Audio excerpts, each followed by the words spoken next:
নমস্কার সবাইকে, জয় শ্রীরাম, হর হর মহাদেব। তো আজকে একটা বিশেষ বার্তা নিয়ে এই ভিডিওটা বানানো। তো বিষয়টা আমি বলবো, তার আগে বলছি যে এই খবরটা আমার প্রত্যেকটা সনাতনী হিন্দু ভাইদের জানা অত্যন্ত জরুরি। আর ভিডিওটা যারা যারা দেখছেন তারা একটা করে শেয়ার করে দেবেন, যাতে আমার প্রত্যেকটা সনাতনী হিন্দু ভাইদের কাছে ভিডিওটা পৌঁছে যায়।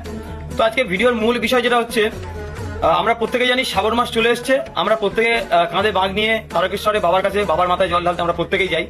তো এবছর একটু অন্যরকম হতে চলেছে, যেটা হিন্দু সুরক্ষা সমিতি আয়োজিত এক ঐতিহাসিক রুদ্রাভিষেক, বাবা মহাদেবের রুদ্রাভিষেক হবে।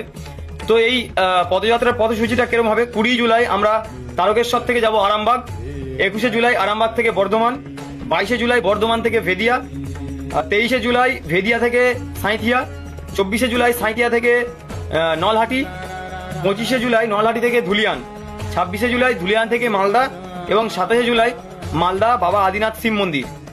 আমি তোমাদেরকে যে রুট ম্যাপটা দিলাম, এটা সেই সব ভক্তদের জন্য যারা তারকেশ্বর থেকে জল নিয়ে, কাঁধে করে বাঁক নিয়ে যারা হেঁটে আদিনাথ মন্দিরে যাবে, এটা ঠিক তাদের জন্য। যারা ট্রেনে করে যেতে যাও তারা আমার সাথে যোগাযোগ করতে পারো এবং নিজেরা যেতে পারো ট্রেনে করে।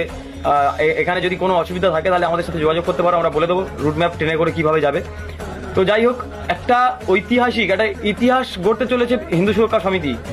তো তাই বলবো, প্রত্যেকটা বিধানসভার, প্রত্যেকটা জেলার, প্রত্যেকটা রাজ্যের প্রত্যেকটা হিন্দু ভাইদেরকে উপস্থিত থাকতে বলবো আমি।